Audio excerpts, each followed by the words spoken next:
If you would, I want to ask you, what are 3 things that a pre-seed just getting the ball rolling, like the first 3 things that a company should be doing from a legal standpoint as a startup, what they should be, and 3 things they shouldn't?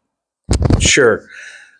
So first and foremost, at that napkin or shortly after, a lot of founders I talk to say, well, once we get our product in MVP or, further down the line, then, maybe we can talk about incorporating. I generally advise startups you cannot incorporate too early, whether, and I say incorporate, whether it's an LLC or a corporation or some variation on those. It's relatively cheap to get organized, to get incorporated.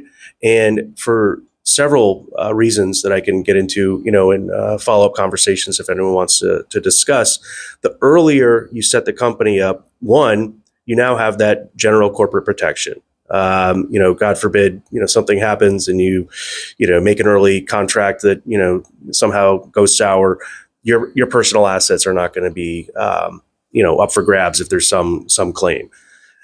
More importantly, you're going to be able to issue yourself and your co-founders stock at the cheapest price possible.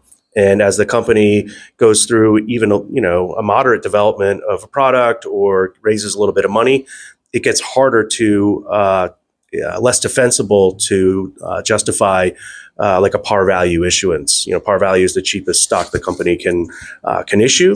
And in theory, when you're at that napkin or, shortly after you are going to lose that opportunity. Second thing is making sure all team members, including the founders, assign intellectual property rights to the company so that the company owns the ideas and the methods, whatever the IP is. When investors come in, they're going to want to make sure that they're investing in the company and it's the company that actually holds that intellectual property. If, each founder sort of has a personal stake in it and somebody ends up leaving, that can get very messy and sometimes can, kind of kill the company. So getting your stock issued, assigning IP to the company, and building the board, I think is something that people don't think about early enough. And is that like the third point? Okay. Third point being the board. Okay. It's never too early to bring in folks, and early on, it doesn't have to be, someone, you're not going to get, necessarily Elon Musk or somebody to put on your board deck, but it's the value that someone who's been through it before, maybe they're in a similar industry, maybe they're in the same industry, but they have, the experience to help guide you together with your other advisors, whether it be legal or, tax or accounting. And it's not a lock-in forever thing. The idea is you and your co-founders, obviously, you own the whole company early on, you're making most of the decisions, but having, someone who's a little bit more on the outside, not as much in the weeds of, product development, for example, and kind of see that bigger picture and say, well, have you thought about this? Or, they can make intros for you. We're not even necessarily to the point where you're raising money, but, people, advisors and board members can help with that as well. So those are 3 things they should be doing. Take a look early. What are 3 things they should not be doing? 3 things that they could just step on the landmine and, make their life a whole lot more difficult than it would need to be. What are 3 things that they should not do? Well, I guess, kind of starting with the inverse of the positives, I said, if you don't assign that IP, if you don't grant the stock early, those are missteps that you just can't afford to. It's so easy to do. It may not be intuitive. People aren't, necessarily, you don't know what you don't know, right? And that's the benefit of having folks on your team that can help guide you through who have been through it before. But in terms of, mistakes or things to avoid, I would say, and this may be added to the list of do's, but it's, a don't is the inverse. Founders often ask me, why should I put vesting restrictions on my stock? It's our company. There's 2 of us, there's 3 of us. We have equal ownership. Maybe it's not equal, but that's not the point.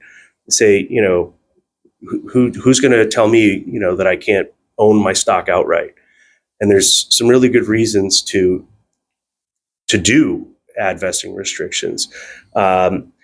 Certainly when you get investors, they're going to want to make sure that everyone's, in it to win it and are going to stick it out. And if they don't want somebody walking away with 25, 30 more percent of the company. That's a killer, right?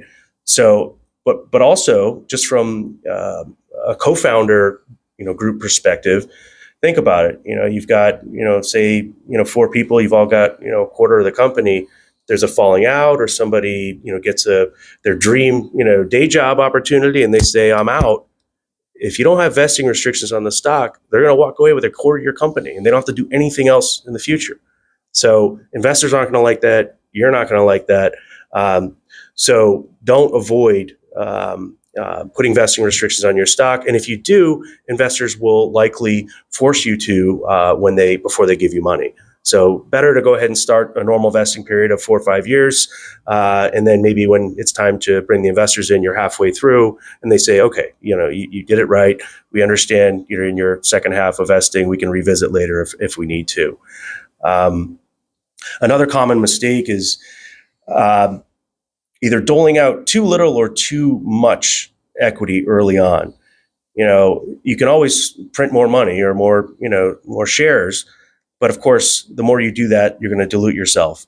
And this is even before funding. So as you bring in team members, consultants, whatever, advisors, even board members, sometimes founders are a little too liberal with doling out, 2% here, 5% there, 10% there. And all of a sudden, before you know it, you're already, diluted to a point where even if you still have a majority together with the co-founders of the company, once you start bringing in outside investors and issue preferred stock, you're going to really be depressed on your percentage ownership of the company.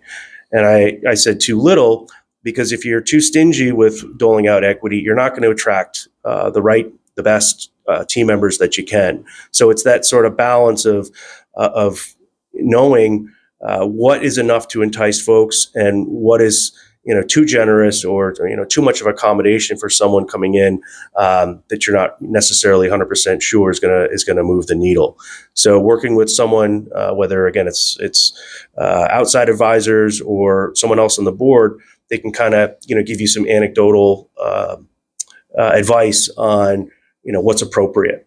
So unless you have plenty of cash flow, you're probably not going to be paying your very early employees or consultants in cash. So they're going to want equity, but it's striking that kind of chord of how much to give and what type of equity to give. Are you giving them restricted stock like the founders get, or are you going to issue them options, which they would have to eventually buy if they left the company? So was that 2 or 3? I think that was 3. Was it 3? We can go more. Wait, give him one more. Give him one more. Don't. Yeah. Okay. I would say as kind of a big one, it's a general one. Don't try to go it alone.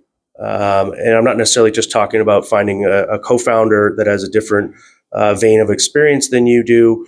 But in terms of bringing folks around, surrounding yourself with, folks that have more experience in this, have raised money, have sold companies, made the mistakes that you aren't going to make because you're surrounding yourself with their voices. So a lot of people kind of just put their head down, whether they're coding or they're in the lab, and it's you just get this tunnel vision on the path that you've been focusing on, and not necessarily thinking about the bigger picture or market fit or potential customer relationships, how all that's going to fit together. So I think that kind of goes with building the board or building the team, but don't be afraid to, and it doesn't even necessarily have to cost you equity or money in all cases. Get out there, network, reach out, ask the questions, don't be shy, because the more people you have sort of on your side,